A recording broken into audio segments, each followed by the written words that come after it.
Welcome into Tennessee Titans today. It's your boy Tom Downey. We've got some Titans general manager just search candidates, a long list of names that Tennessee could consider with Jon Robinson fired midseason. Call it the Jon Robinson replacement segment. And unfortunately, bad news on Caleb Farley, the former first-round pick out of Virginia Tech. Not good here. He underwent another microdiscectomy on his back today. He will miss the rest of the season. Now, he had been dealing with a herniated disc. He should be good to go to the start of the offseason program. This is concerning because it's not his first back procedure. It's not his second back procedure. It is his third back surgery already. I believe all microdiscectomies, by the way.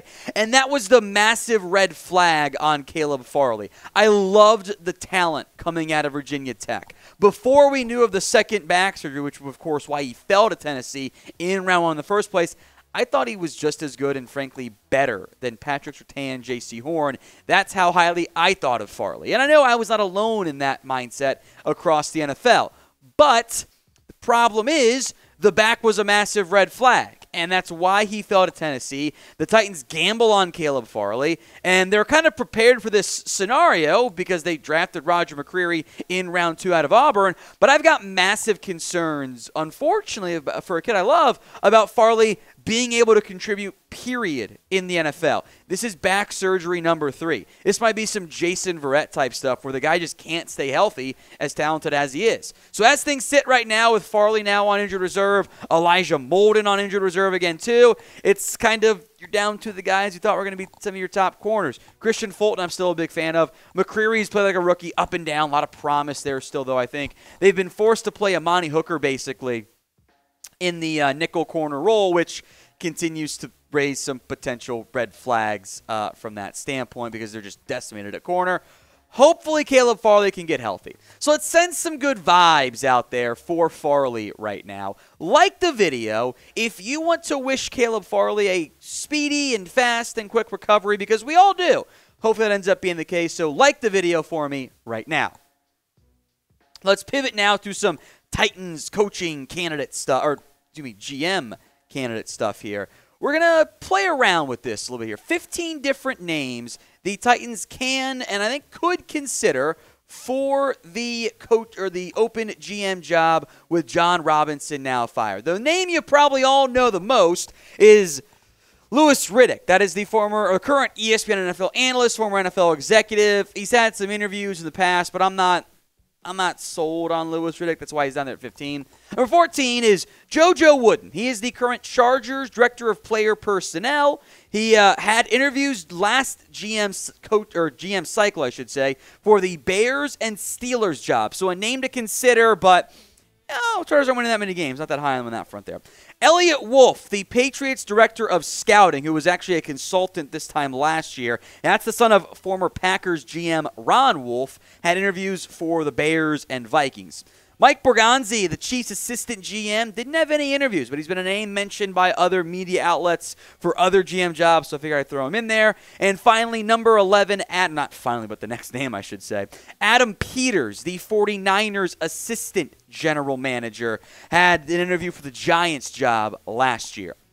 Knowing it is difficult to name GM candidates, who do you want to replace Jon Robinson as the Titans GM after his surprise and at least sudden timing of it all firing? It's the pinned comment today, so let me know in the comments section, especially if the ad break comes here on YouTube. Let's go to Brandon Hunt. He's number 10. He was last year the Steelers pro scouting coordinator. He then took a job with Philadelphia as the Eagles director of scouting, had interviews with the Raiders and Steelers last year. Joe Hortiz, the Ravens director of player personnel, also had interviews last year. Giants and Steelers. He's been a long-time member of that Ravens front office. I will make note, the player personnel side is the pro department. Everything else is more scouting, especially for the director. If you're a VP like Glenn Cook, you still do plenty of scouting stuff there. He's number 8 on the list. He got a promotion. He was VP of player personnel, gets to stick around with the new regime in Cleveland. Had interviews for the Bears and Vikings job last year. Now, today's show is made possible by Fetch. And if you don't know what Fetch is, allow me to explain. It's a fantastic app available on iPhone and Android that allows you to scan any receipt you get from any restaurant, store, Target, Walmart, you name it. Your local mom and pop, even they're not like they don't have a website. You can still get receipts for them wherever you're getting it from there. You can earn rewards by scanning your receipts with Fetch. You can connect your Amazon account, your email, etc. on all your receipts. Use our link, chatsports.com/fetch, to download on iPhone and Android and get 5,000 points at sign up once you scan your first receipt. That is the equivalent of a free $5 gift card. So why not do it? As you earn points, you can click redeem in the Fetch app, as you can see over here, and choose from hundreds of stores, CVS, Papa John's, Dunkin' Donuts, Amazon, Starbucks, you name it, to turn those points then into gift cards. It's super easy to use, as you guys can see right here. But the 5,000 bonus points offer is only available for a limited time. So don't delay. Get started now. Chatsports.com/fetch.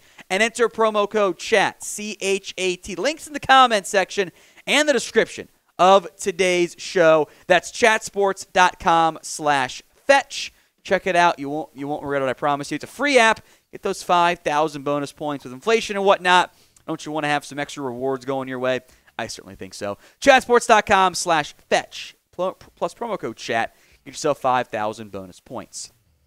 Number 7 on our list, Champ Kelly, who was last year the Bears Assistant Director of Player Personnel, interviewed for the Bears open GM job, interviews for the Raiders GM job, and then took the Raiders Assistant GM position as they overhauled their front office.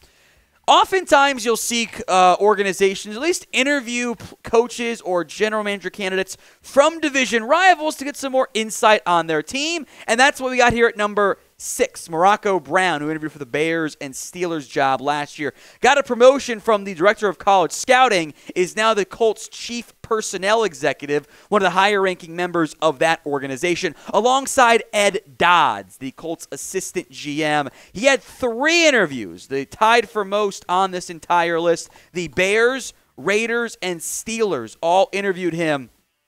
You know, Ed Dodds has been a very popular name. He's passed on some other chances to stick around in Indy.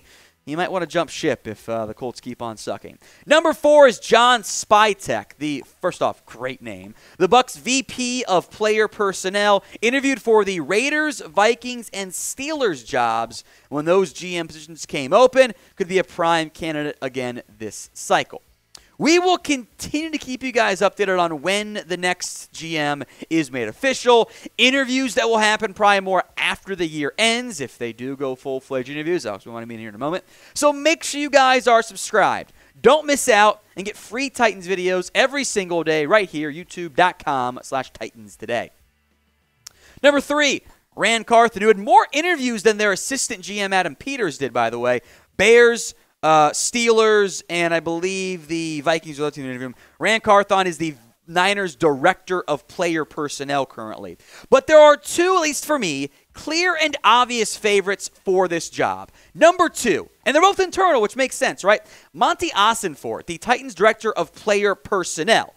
Now, Ossenfort had several interviews last year. The Bears, Vikings, and Giants all brought him in for interviews, which clearly means those around the NFL have interest in potentially hiring him. Now, I think in general, Tennessee has been viewed as a well-run organization, despite the firing of John Robinson, which I think is probably an indication of, hey, we like Mike Vrabel a lot more there. So Monty Ossenfort is number 2. And he could easily be number 1 on other GM candidate boards, but for the Titans, how can anyone except Ryan Cowden be number 1? He has been named the Titans interim GM. Before that, he came over with John Robinson in 2010. After spending some time or 2016, spending time with the Carolina Panthers. He has been the Director of Player Personnel, and most recently has been the Vice President of Player Personnel, which is basically one of the higher positions depending on how your organizational structure is. With the VP of Player Personnel is basically number 2 or number 3 within the organization over the Director of Player Personnel. So it's Cowden, Ossenfort in that tier ranking. So I think Ryan Cowden has a very good chance of being named the Titans full-time GM after the season, but we have to wait and see. So that's why you guys should be subscribed for free videos and updates on the GM coaching search.